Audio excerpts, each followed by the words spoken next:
Hello, everyone.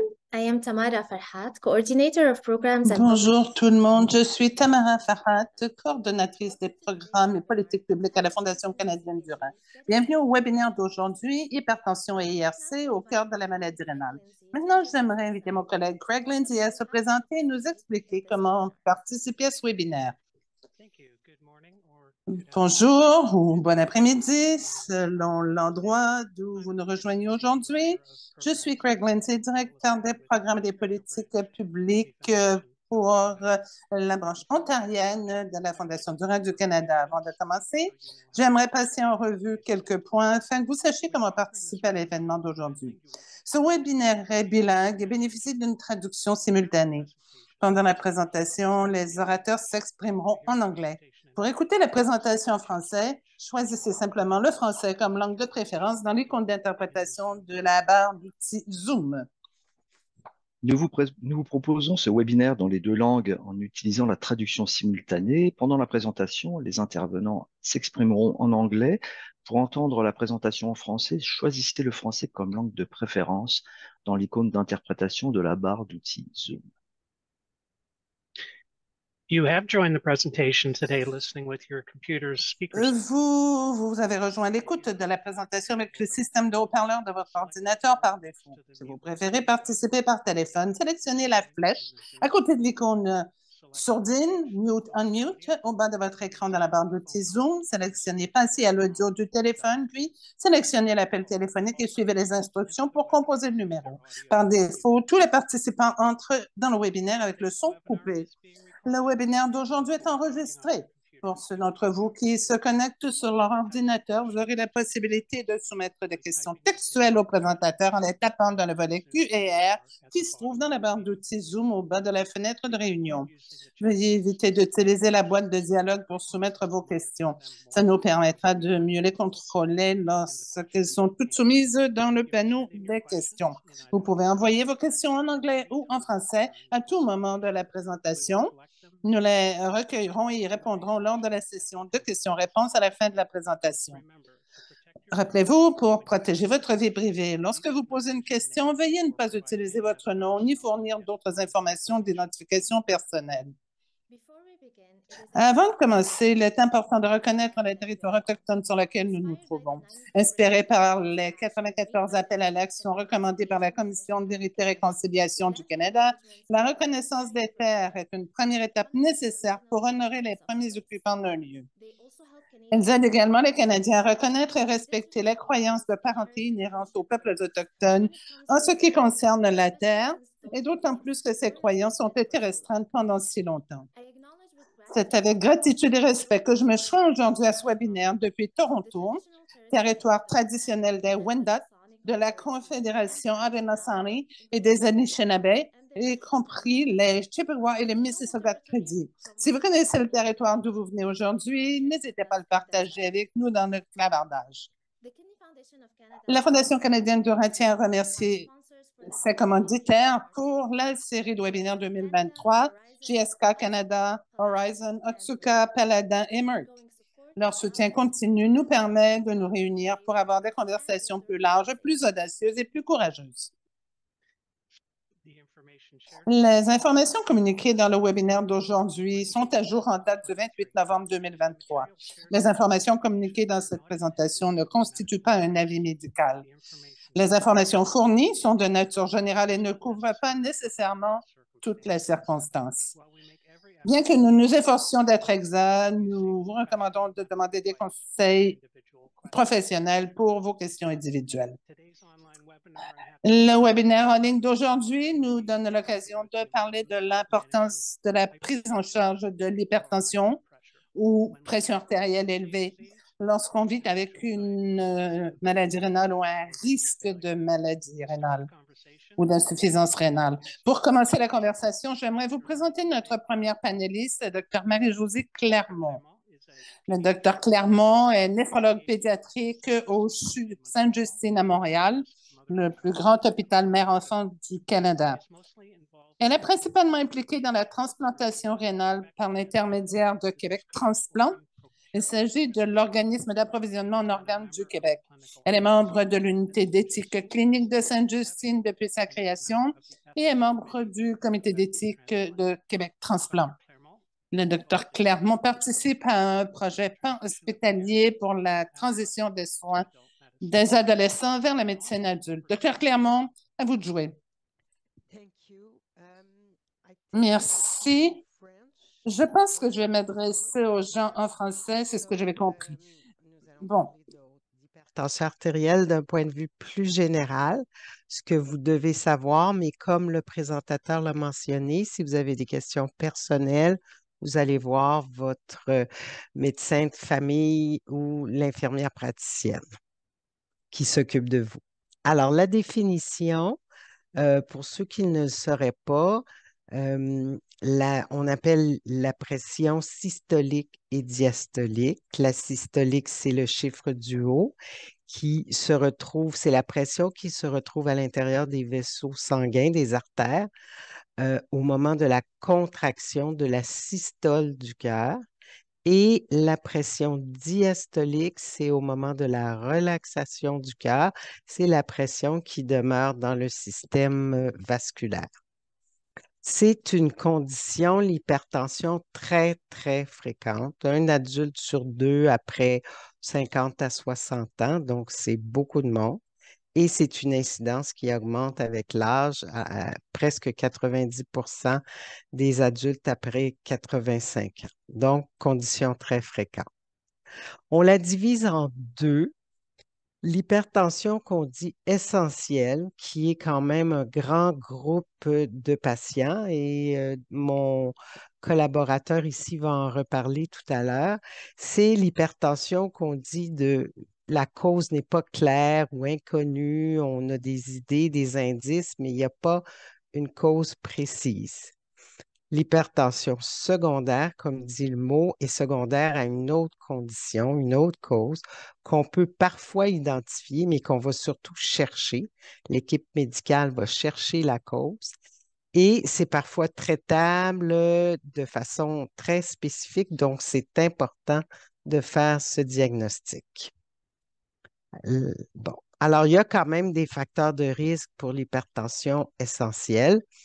Les facteurs qu'on peut modifier de ce côté-ci, le diabète qu'on peut prendre en charge, d'abord diagnostiquer et prendre en charge, une carence en potassium, et ça revient avec l'alimentation déséquilibrée, la sédentarité, hein, le manque d'exercice, l'alcool, la consommation immodérée de l'alcool, l'hypercholestérolémie, le surpoids, l'obésité, le fait de manger beaucoup de sel et le tabac. Alors ça, ce sont des facteurs de risque qui sont modifiables et dont on va reparler tout à l'heure.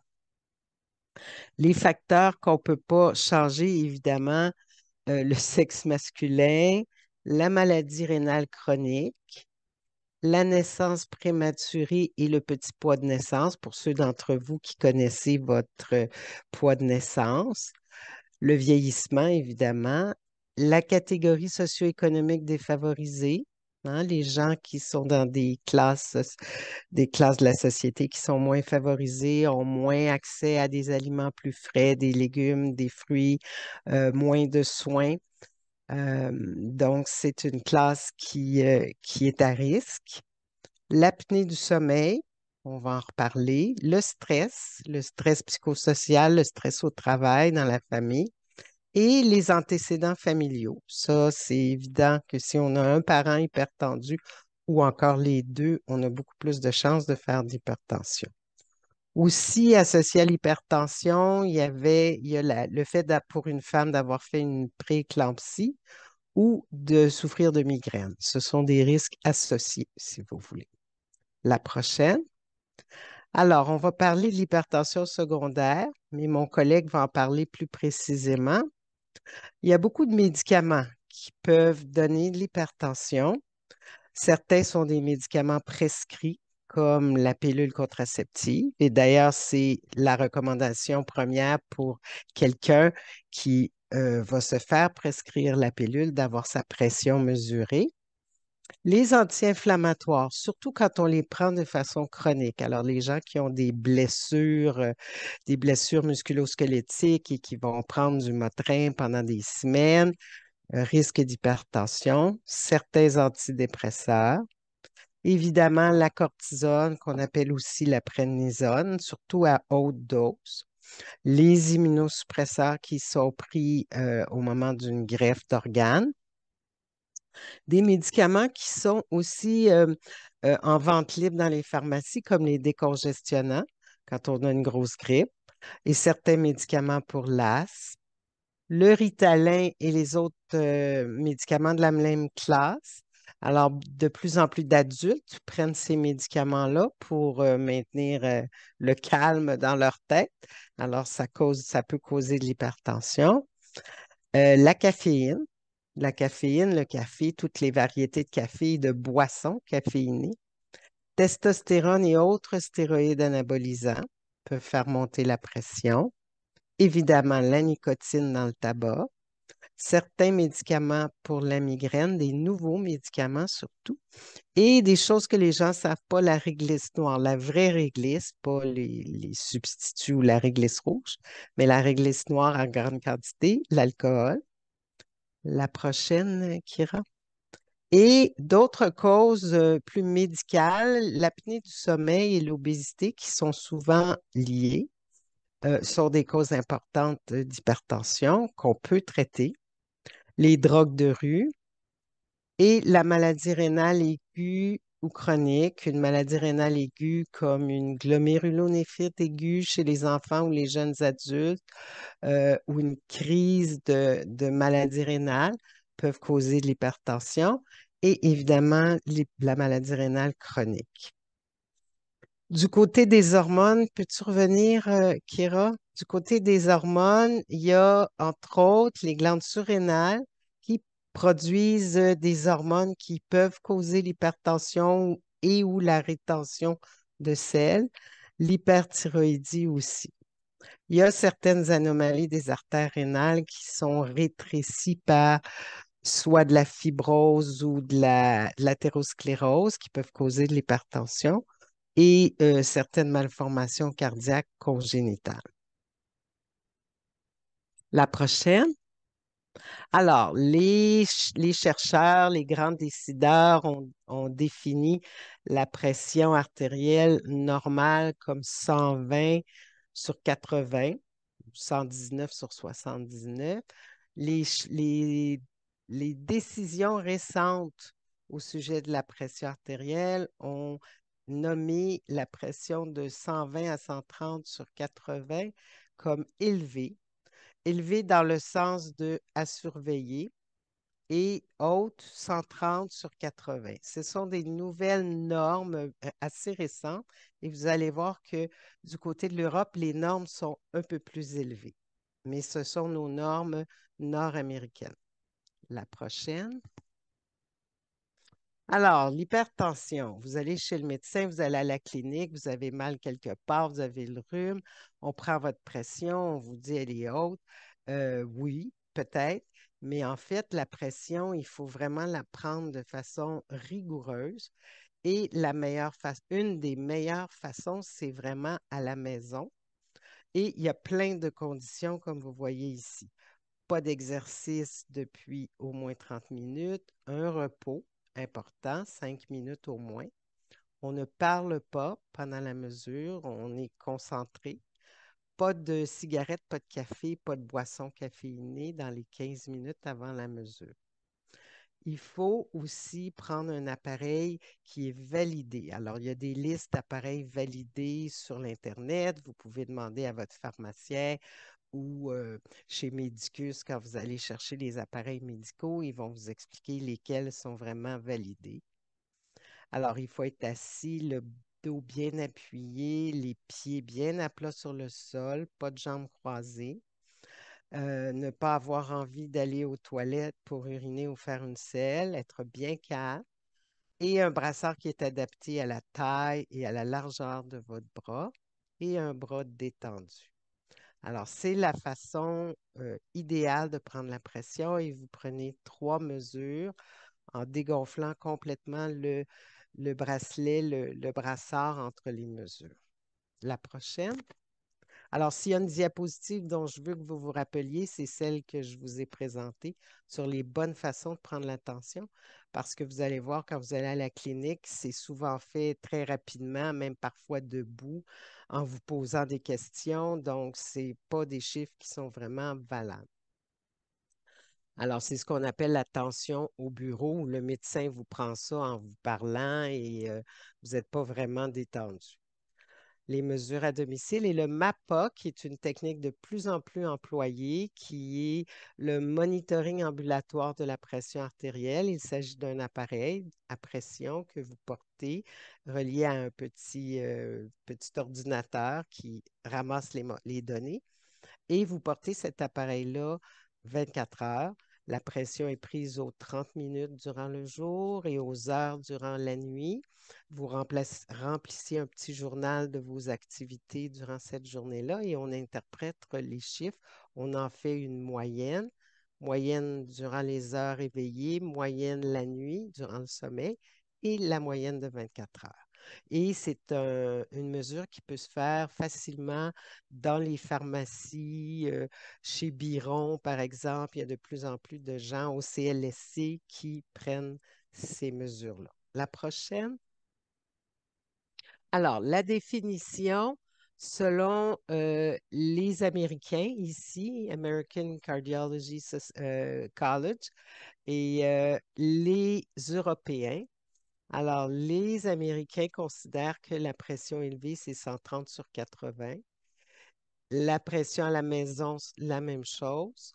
Et la moyenne de jour, des chiffres de jour, la même chose, 130 sur 80. Et la pression de nuit, 110 sur 65. Et le résumé du 24 heures, 125 sur 75. Les normes européennes sont un peu plus élevées. Il y a toutes sortes d'explications pour ça. Ils ont étudié d'autres populations et ils ont tiré des conclusions différentes des populations étudiées. Les normes, mais ces normes-là sont importantes parce que c'est des normes qui indiquent aux médecins ou à l'infirmière praticienne de commencer ou de suggérer un traitement. Donc, c'est important. Les Américains considèrent peut-être la santé cardiovasculaire comme un tout et veulent protéger toute la population, donc choisissent des chiffres plus bas. Les Européens vont plutôt avoir tendance de considérer les choses sur un plan plus personnel, plus personnalisé, si vous voulez, et protéger les patients selon leur comorbidité. La prochaine. Alors, on appelle ça le tueur silencieux et c'est pas pour rien. L'hypertension artérielle, c'est souvent diagnostiqué de manière fortuite et tardivement parce qu'il y a peu de symptômes ou les symptômes sont flous. Il y a certains troubles qui peuvent être évocateurs quand même, comme les maux de tête permanents ou surtout le matin au réveil, vertige, troubles de la vue. Et d'ailleurs, si vous allez voir votre optométriste parce que vous avez des problèmes aux yeux, la première chose qu'il devrait vous demander, c'est est-ce que vous avez fait vérifier votre tension artérielle? Les palpitations cardiaques, les bouffées de chaleur, les saignements de nez aussi. Alors, tout ça, ce sont des symptômes d'hypertension artérielle et chacun de ces symptômes-là devrait nous faire vérifier notre pression artérielle. Tu peux continuer. Alors, parce que je disais dans la diapositive précédente, le tueur silencieux, ben, il y a des conséquences à avoir une haute pression artérielle. Il y a des conséquences très sévères, entre autres l'AVC. Hein? Tout le monde connaît quelqu'un qui a eu un AVC et on peut, quoique de nos jours, on peut s'en sortir quand même assez bien. Ça peut laisser des séquelles importantes et même le décès. Et aussi des maladies neurodégénératives, de la famille du Alzheimer, de la démence. Ça non plus, c'est pas très drôle. Au niveau des yeux, la rétinopathie, c'est-à-dire l'atteinte des vaisseaux de votre rétine qui vont faire que vous allez moins bien voir, et aussi peut-être la dégénérescence maculaire qui est plus fréquente chez les hypertendus. Donc, votre optométriste, si vous lui dites que vous ne voyez pas bien, il va vous poser la question par rapport à l'hypertension, mais aussi, il va pouvoir voir des signes d'hypertension dans le fond d'œil. Au niveau cardiovasculaire, ici, bien l'angine de poitrine, mais surtout l'infarctus du myocarde. Le taux d'infarctus est beaucoup plus élevé. Certains de ces infarctus-là, vous le savez, peuvent être mortels du premier coup, là. Et au niveau des reins, ce qui nous intéresse aujourd'hui, l'hypertension chronique peut abîmer progressivement les reins et entraîner une défaillance rénale chronique. Alors ça aussi, c'est très important. Et des blocages au niveau des artères des jambes et avec de la claudication et des complications à la marche. Alors, vous voyez, il y a beaucoup de conséquences et des conséquences sérieuses qui peuvent raccourcir la vie, évidemment. Alors, quand vous allez aller chez le médecin, il va vous faire un questionnaire, entre autres, sur vos symptômes, l'histoire de votre famille, les médicaments que vous prenez, vos habitudes de vie, comprenant ce que vous mangez, l'exercice que vous faites, les drogues et tout ça. Et il va faire un examen physique complet, incluant le fond d'œil, l'examen cardiovasculaire, l'examen des vaisseaux périphériques. Entre autres, il va vous poser des questions sur le ronflement, l'impression de ne pas avoir bien dormi le matin au réveil, la céphalie matinale, pour détecter, il va vous demander si vous ronflez, détecter l'apnée du sommeil. Et il devrait procéder à des examens de laboratoire plus généraux pour être sûr que vous n'avez pas de diabète, vérifier la fonction rénale, la thyroïde, les lipides, et il va vérifier au niveau des urines si vous avez des protéines, ce qui serait une conséquence ou un signe de l'hypertension. Et probablement qu'il va vous faire un électrocardiogramme et parfois un examen radiologique de vos reins, mais le principal, c'est les examens que j'ai nommés plus haut. On continue. Alors, le but du traitement, ça va être de ramener les chiffres de pression à la normale, mais toujours en discutant avec vous, parce que si on vous ramène les chiffres de pression à la normale, mais que vous faites des chutes, vous tombez, vous faites des épisodes d'hypotension, bien, on peut accepter peut-être une pression plus élevée. Alors ça, ce sont des choses à discuter avec votre médecin ou votre infirmière traitante. Et selon les comorbidités, c'est tout ce qui est associé à l'hypertension, ce qui fait partie de votre vie, le diabète, si vous avez eu un AVC déjà ou un infarctus ou de l'angine, la pression va probablement être traitée de façon plus agressive. Alors, puis si vous faites traiter l'hypertension, bien, il y a quand même des bons succès dans la baisse des risques d'AVC, d'infarctus, d'insuffisance cardiaque, d'insuffisance rénale. Donc, le traitement est important. La prochaine. Alors, ce que vous pouvez faire pour vous-même, la prochaine.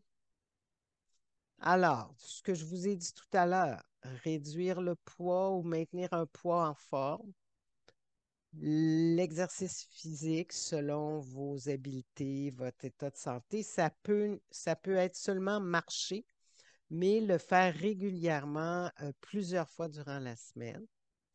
Limiter votre consommation d'alcool. Pas fumer, arrêter de fumer si c'est possible ou vous faire aider dans votre arrêt de fumer. Et manger équilibré, ça je vais y revenir. Consommer suffisamment de potassium et réduire la consommation de sel. Vous savez qu'au Canada, on mange beaucoup de sel, tout ce qui est aliments préparés, tout ça, c'est très salé. Donc, il y a une tendance vers la réduction progressive, mais les Canadiens, on a des habitudes de consommation très élevées de sel. La prochaine, s'il te plaît. Alors, il y a plusieurs façons de manger bien pour essayer de contrôler la pression. Il y a le DASH, qui est la Dietary Approach to Stop Hypertension, qui est une diète basée sur une grande consommation de fruits et légumes, de grains entiers, de produits laitiers bas en gras, de poissons et de noix, un peu d'huile végétale. Alors ça, c'est une espèce de pyramide. Le bas de la pyramide, si vous voulez, est ici. Et de limiter bon, les viandes très grasses, les laitages, les produits laitiers gras, évidemment tout ce qui est très sucré et le sel. La diète méditerranéenne, c'est un peu la même chose. On a constaté que les Méditerranéens, les Italiens, les Grecs et les Espagnols, tous ces gens-là avaient une longévité très importante et on est allé voir un peu ce qu'ils mangeaient. Et très peu d'hypertension et très peu de diabète. On est allé voir ce qu'ils mangeaient et c'était beaucoup, beaucoup de fruits et légumes et beaucoup de poissons, d'huile de poisson et un peu de grains, surtout des grains de blé entier, des grains entiers. Alors ça, c'est deux qui se ressemblent, deux diètes qui se ressemblent et qui peuvent vous aider à maîtriser votre hypertension et à maîtriser votre poids aussi. Je mets un bémol ici, il faut toujours, si vous avez de l'insuffisance rénale, consulter ou demander au médecin ou à la nutritionniste parce qu'évidemment, tous ces fruits et légumes-là sont quand même pleins de potassium, les produits laitiers pleins de phosphore. Donc, avant de faire ces diètes-là, si vous êtes en insuffisance rénale, il faut consulter. La prochaine. Mais les médicaments que vous allez prendre ne sont pas toujours sans effet secondaire. Ils peuvent provoquer des étourdissements, même des chutes, ce qui peut être dangereux chez les gens âgés qui ont de l'ostéoporose ou qui habitent seuls. Des maux de tête, surtout au début, quand on commence à les prendre, il y a une baisse de pression et souvent il y a des maux de tête associés. Certaines classes peuvent occasionner de la toux, une petite toux sèche irritative, des problèmes sexuels, des édèmes et aussi une diminution du potassium. Alors, certains médicaments que le médecin prescrit, on va vous demander de faire une prise de sang quelques semaines après pour bien vous assurer que le potassium est resté acceptable. Alors, certains de ces effets secondaires-là sont temporaires, certains plus permanents. Et tout ça est à discuter. On a maintenant beaucoup de choix de classes de médicaments. Donc, vous pouvez discuter avec le praticien qui prend soin de vous pour changer la médication si nécessaire. Alors, les grandes classes, les diurétiques, ce qu'on appelle les pilules d'eau pour éliminer l'eau et le sel, les inhibiteurs calciques qui vont vasodilater, donc diminuer la pression dans les artères. Et les classes qu'on utilise souvent, c'est les inhibiteurs de l'enzyme de conversion, tous les médicaments qui finissent par pril et leurs congénères, les inhibiteurs des récepteurs de l'angiotensine. Ça, c'est un système hormonal qui travaille au niveau du rein à maintenir la pression artérielle élevée, à maintenir la réabsorption de sodium. Et quand on les donne, ben, la pression baisse. Les bêta-bloquants qui vont diminuer la force du cœur et la fréquence, mais qu'on utilise plus tardivement dans la cascade. Et certains hypertenseurs qui agissent au niveau du cerveau et qui diminuent la pression et qui ont quand même beaucoup d'effets secondaires. La prochaine. Alors, en résumé, l'hypertension, c'est très fréquent. Donc, personne ne peut dire, ah, moi, je n'ai pas ça. Il faut vraiment la faire mesurer et mesurer comme il faut. Parce que c'est un facteur de risque très important pour les problèmes cardiovasculaires et aussi pour l'atteinte cérébrale. Il faut vraiment bien la mesurer. Donc, il va vous être demandé de louer ou d'acheter un appareil, d'emprunter un appareil et de la mesurer à la maison plusieurs fois sur plusieurs jours. Et vous pouvez, ce qui est positif, c'est que vous pouvez vous-même faire plusieurs choses pour vous aider avant d'avoir besoin de prendre des médicaments. La prochaine. Ici, je vous ai mis deux sites web. Un qui va calculer votre risque d'avoir un événement cardiovasculaire dans les 10 prochaines années, mais qui va aussi vous donner, vous choisissez des interventions comme prendre une diète appropriée ou prendre des médicaments. Et quand vous faites ça dans le calculateur, ça vous montre de combien vous baissez votre risque d'avoir un événement cardiovasculaire dans les prochains 10 ans.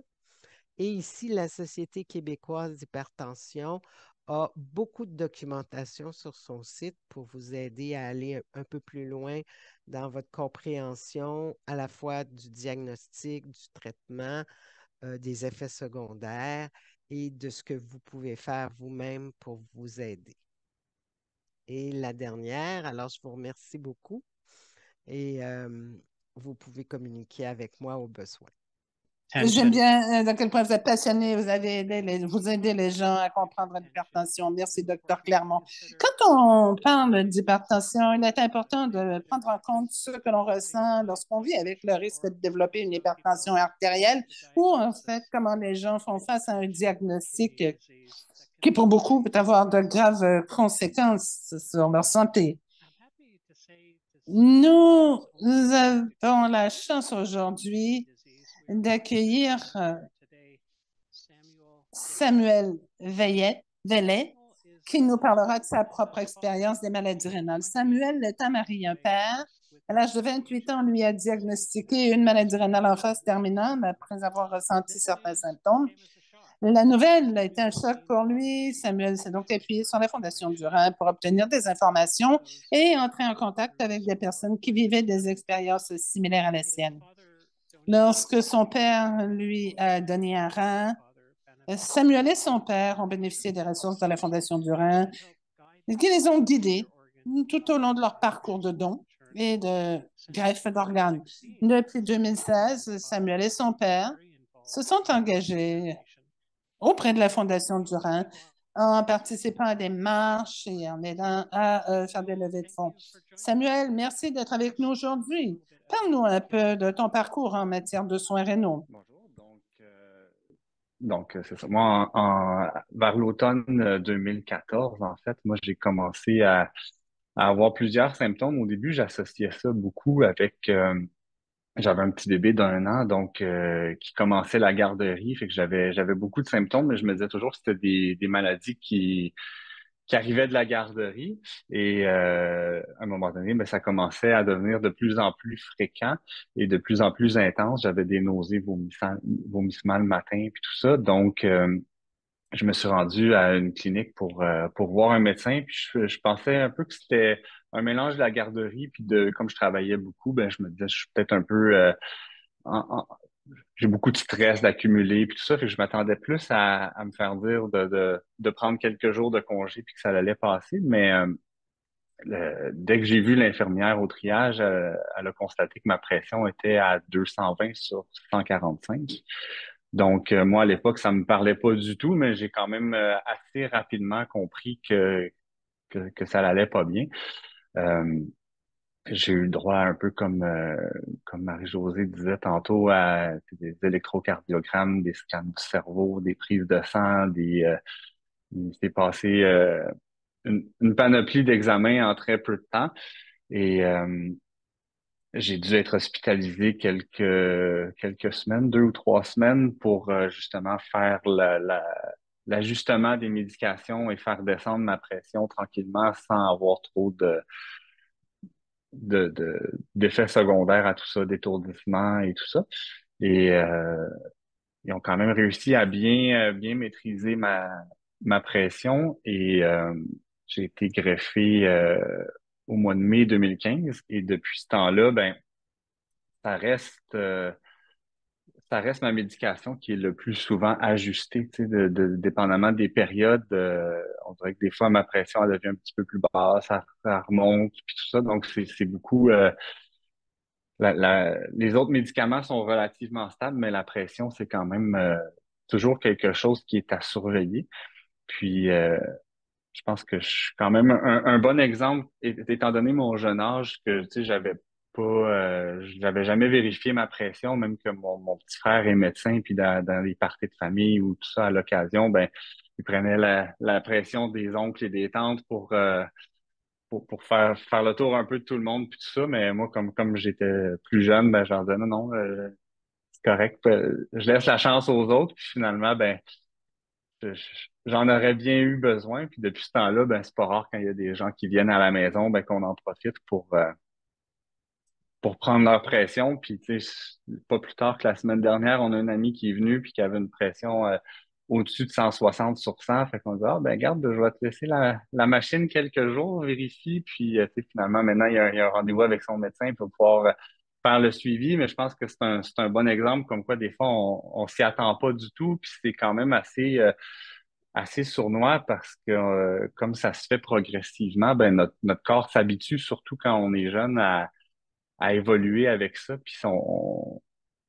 n'a pas de symptômes marquants. Puis souvent, ben, les symptômes qu'on a, ben on les quand on le sait, avec la rétroaction, on est capable de les associer à ça. Mais sur le coup, c'est facile de se trouver des excuses puis des prétextes pour dire ah ben j'ai mal à la tête, c'est juste normal, ça m'arrive de temps en temps ou des choses comme ça, mais ça reste très important de surveiller la pression, qu'on pense qu'on soit 100% correct ou même quand on est suivi, ben, de la vérifier régulièrement, ben, ça permet de constater si notre médication est encore optimale ou s'il y a des petites choses à ajuster. Donc, c'est ça. Comme je disais, depuis le début depuis ma greffe, ça reste le médicament qui est le plus souvent ajusté et qui doit être le plus souvent contrôlé. Donc, je pense que c'est très important de faire le suivi de notre pression artérielle. Mais bon, sinon, depuis ma greffe, tout va bien, puis tout est bien contrôlé, puis tout se passe bien, mais je pense que ça fait un petit peu le tour de mon histoire.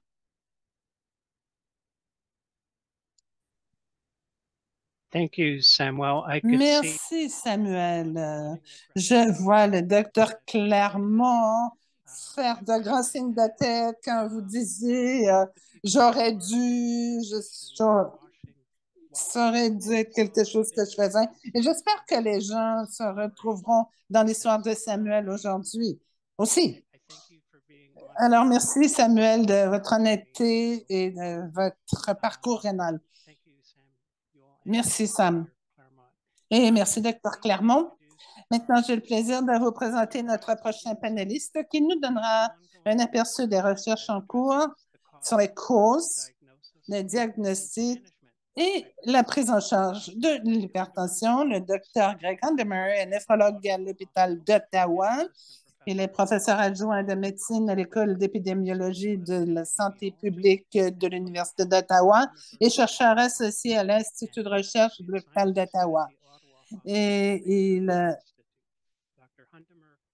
Et Dr. Handemer a suivi une formation en médecine interne et en néphrologie au Massachusetts General Hospital et au Brigham and Women's Hospital. Ses recherches portent sur la compréhension des implications cliniques des formes manifestes et sous-cliniques de l'excès d'aldostérone et sur l'amélioration des approches thérapeutiques pour ces affections. Ces recherches ont été financées par les Instituts de recherche en santé du Canada, le National Institute of Health, NIH, la Fondation canadienne du rein, le Kidney Research Scientist Core Education and National Training Program, Crescent, le New Investigator Award et la Lorna Jocelyn Wood Chair in Kidney Research. Dr. Handemer, je vous laisse la parole et je vous remercie d'être avec nous aujourd'hui. Alors, merci, Craig. C'est un honneur de m'adresser à vous aujourd'hui. Donc, je vais vous parler un peu de ma recherche et la façon dont j'expliquerai cela c'est qu'il n'y a pas d'approche unique pour l'hypertension.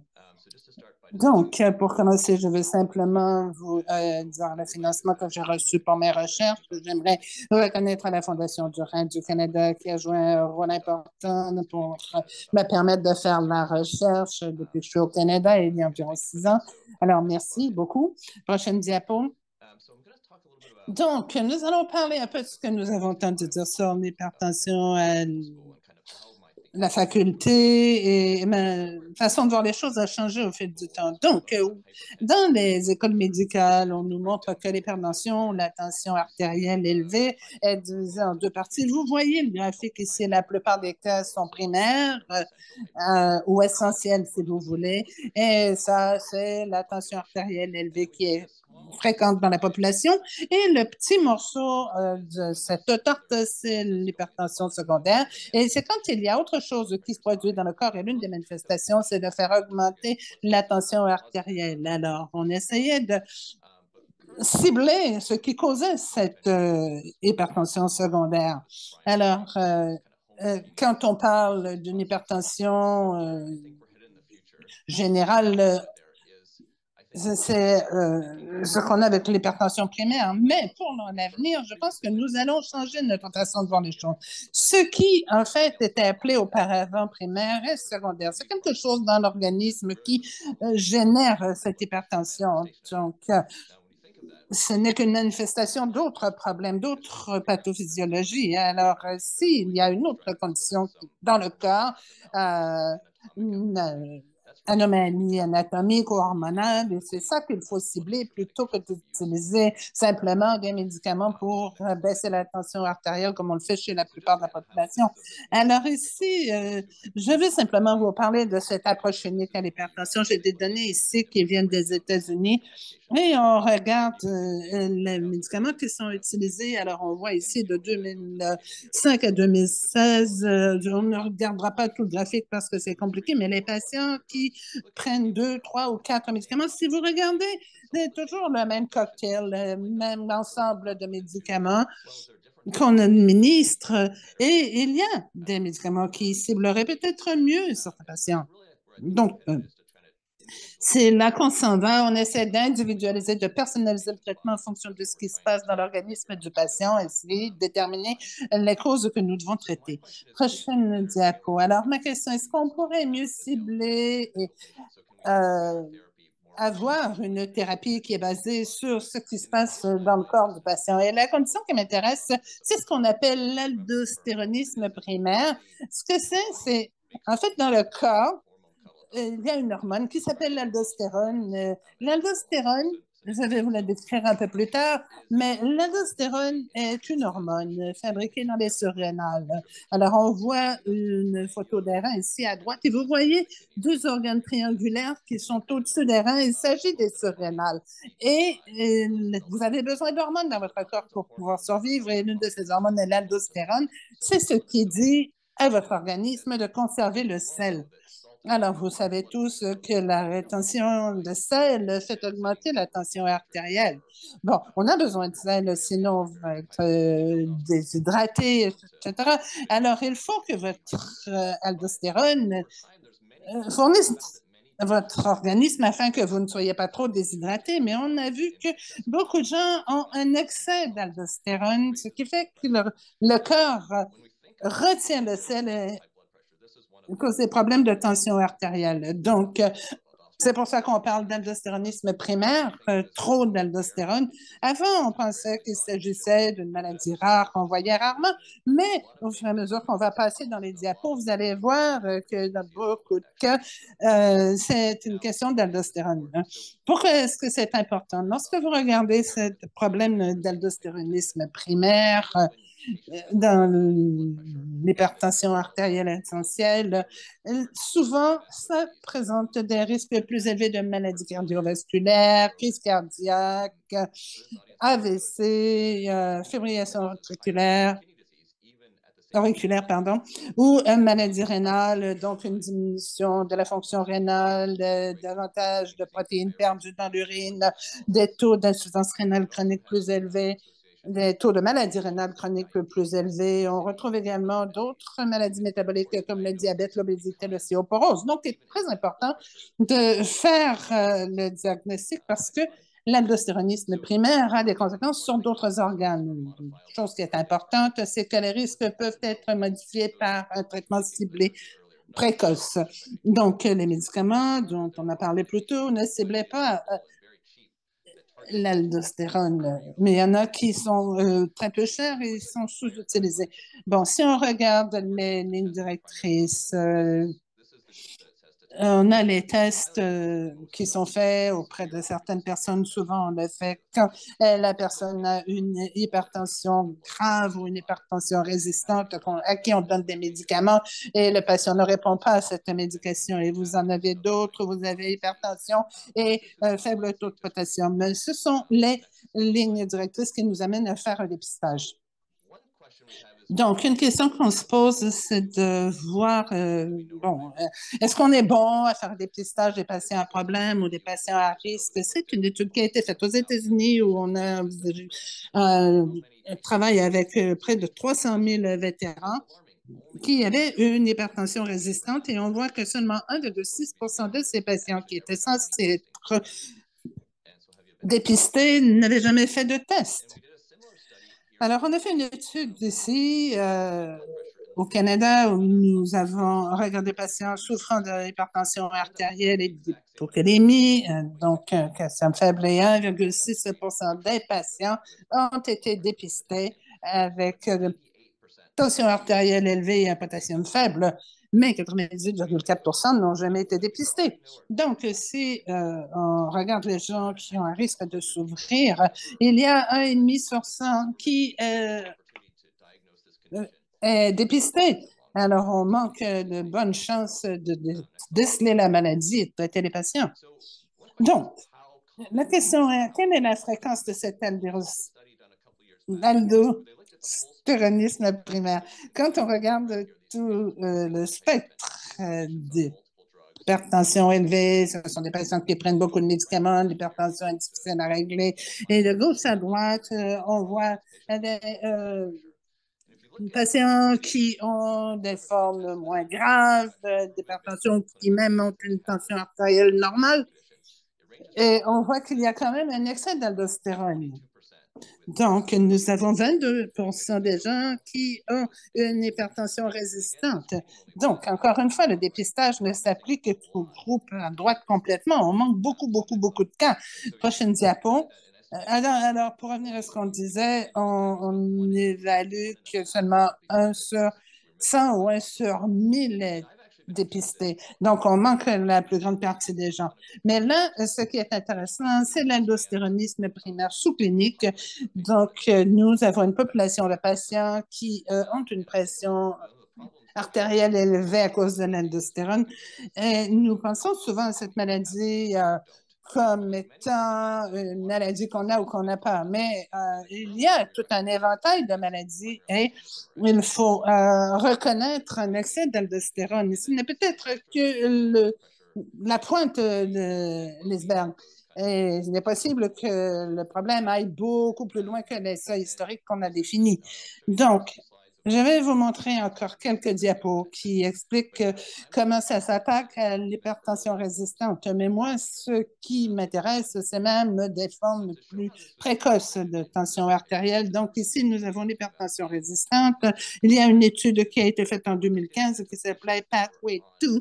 On a pris des patients qui prenaient 3 médicaments pour contrôler la tension artérielle et n'étaient pas bien contrôlés. On leur a fait prendre différents médicaments pour voir lequel était le plus efficace. Et c'est avéré que celui qui avait le plus d'effet était le spironolactone. Il s'agit d'un médicament qui bloque l'aldostérone.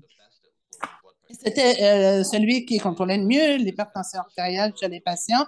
Et cette courbe en forme de cloche nous montre l'éventail de la production d'aldostérone à gauche complètement.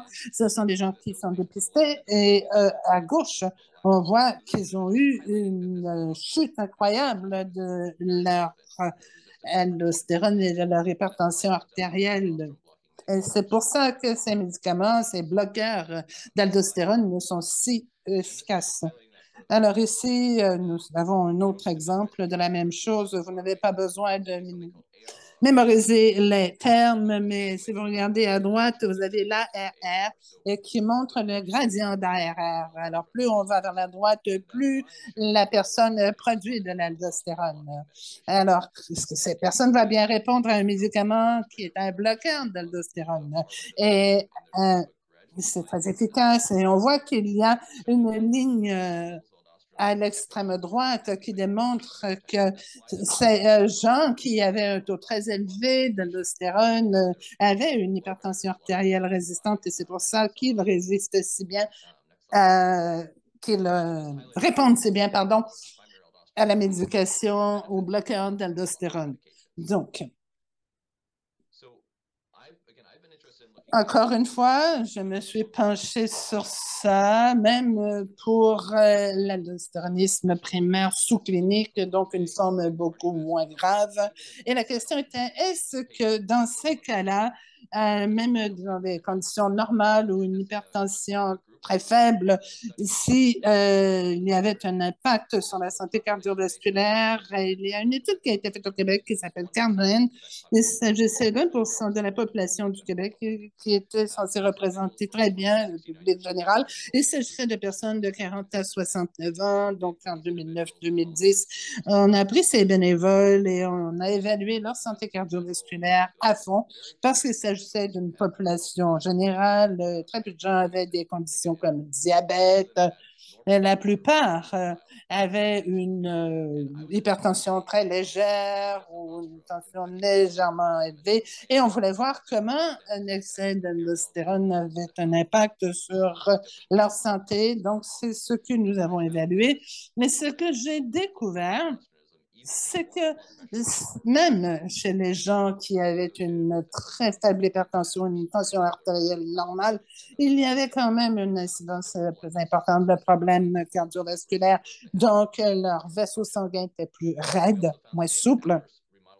Il y avait également un remodelage du cœur. Votre cœur peut se remodeler si vous mangez trop de sel. Tout cela, il va se remodeler, mais il peut le faire de façon négative si vous avez un excès d'aldostérone. Et il y a également une augmentation plus raide de la tension artérielle au fil du temps, de risques plus importants de faire une tension artérielle très élevée. Et il y avait une diminution rapide de la fonction rénale. Nous avons vu que les niveaux d'aldostérone générait une diminution plus rapide de la fonction rénale au fil du temps. Donc, on a vu que cet aldostéronisme primaire ou cet excès d'aldostérone se manifestait même avant qu'une personne fasse une hypertension évidente. Donc, le phénotypage de l'aldostérone et de la rénine peuvent jouer un rôle dans la gestion de l'hypertension artérielle et j'espère que dans l'avenir, on va utiliser cela pour personnaliser davantage le traitement de l'hypertension. Et l'utilisation de thérapies ciblant l'aldostérone dès le départ, nous pourrions identifier les gens qui ont un excès d'aldostérone qui fait augmenter leur tension artérielle et par le fait même réduire le risque de maladies importantes chez ces patients. Et je vais terminer ici. Ça nous ramène au premier graphique que je vous avais montré quand on pense à tous les patients souffrant d'hypertension. Maintenant, nous savons que ce qu'on considérait auparavant comme l'aldostéronisme primaire représente 25% des patients avec une hypertension artérielle résistante. Mais là, maintenant, on voit passer du rouge à l'orange, au jaune. Nous voyons que c'est un continuum qu'on considère comme une hypertension essentielle et nous savons que ces patients souffrent souvent d'un aldostéronisme primaire et il peut y avoir des thérapies peu chères pour traiter. Donc, nous devons repenser différemment à l'hypertension. Et ce que je veux dire par là, c'est que plutôt que de faire une comparaison entre primaire et secondaire en disant 90% pour primaire et 10% secondaire. En fait, c'est peut-être le contraire et l'excès d'aldostérone est quelque chose qui cause de l'hypertension dans une grande partie de la population et il faut revoir nos traitements. nos approches curatives et nous devons essayer d'aller vers des traitements plus individualisés plutôt que d'avoir une approche unique. Alors, je suis prêt à répondre aux questions. Merci beaucoup, Dr. Hanneman. Merci à tous ceux qui ont mis des questions dans le volet QR. Je vais y arriver dans un moment. Je voudrais demander à Samuel et au Dr. Clermont de revenir. C'est très important de comprendre certaines des choses essentielles que Samuel a dit. Est-ce que le parcours de Samuel, Dr. Clermont, est quelque chose que vous appelleriez typique? Les gens ne comprennent pas parce qu'ils n'ont pas besoin de comprendre quels sont les symptômes associés à la tension artérielle. Dr. Clermont, je pense que Samuel représente plusieurs patients et surtout, comme Samuel, des patients plus jeunes qui sont très occupés dans la vie, la famille, tout ça, qui ont des symptômes. Bon, ils ont le rhume, ils ont la gastro, ils ont ci, ils ont ça. Et ils mésestiment beaucoup, beaucoup, beaucoup leurs symptômes. Et il s'imagine que faire prendre sa pression, c'est pour les gens qui sont vieux ou les femmes enceintes, mais que ça ne s'applique pas à eux, ainsi que les maladies rénales, là. Tu sais, comme Samuel, c'était toute une surprise. Moi, comme j'ai travaillé dans la pédiatrie, j'ai vu plusieurs grands adolescents se présenter exactement comme Samuel. Et c'est un peu triste parce qu'on a vraiment des manques en soins primaires. Donc, la pression n'est pas prise et si les gens ne le demandent pas, parce que ça peut être une bonne infirmière praticienne là, qui prenne votre pression ou même à la pharmacie par l'infirmière de la pharmacie, pas seulement dans la machine par vous-même. Au moins une fois par année, par 2 ans, c'est important, puis de ne pas minimiser les symptômes parce que c'est quand même des symptômes vagues, hein, comme Samuel. Et puis, ça peut révéler soit de l'hypertension pure et simple, soit le début ou le milieu d'une maladie rénale sévère. Donc, je pense que le cas de Samuel est très intéressant de ce point de vue-là. Il est jeune, il était occupé, il y avait d'autres choses à penser, mais finalement, sa pression était très haute et il semble qu'il a trouvé un ami qui avait sa pression haute puis qu'il ne savait pas, là. Alors, non, c'est quelque chose de silencieux, hein? Tout à fait. Thank you. And Samuel, I wanted to pose to merci, you Samuel. Je voulais te poser la question. Tu as partagé ton histoire et je suis heureux que tu l'aies fait. Lorsque tu parles à d'autres personnes, lorsque tu vérifies leur compréhension de la tension artérielle élevée, de l'hypertension artérielle, comment tu abordes ce sujet? Et est-ce que les gens voient la tension artérielle comme autre chose qu'un chiffre? C'est pas rare. Quand il y a des gens qui viennent chez nous, ben, premièrement, moi, je laisse souvent ma machine traîner un petit peu dans la maison, là. Fait que souvent, ça nous le fait penser, mais on va, t'as-tu pris ta pression dernièrement? Est-ce que quand tu vas à la pharmacie, est-ce que tu prends ta pression? Tu sais, ça peut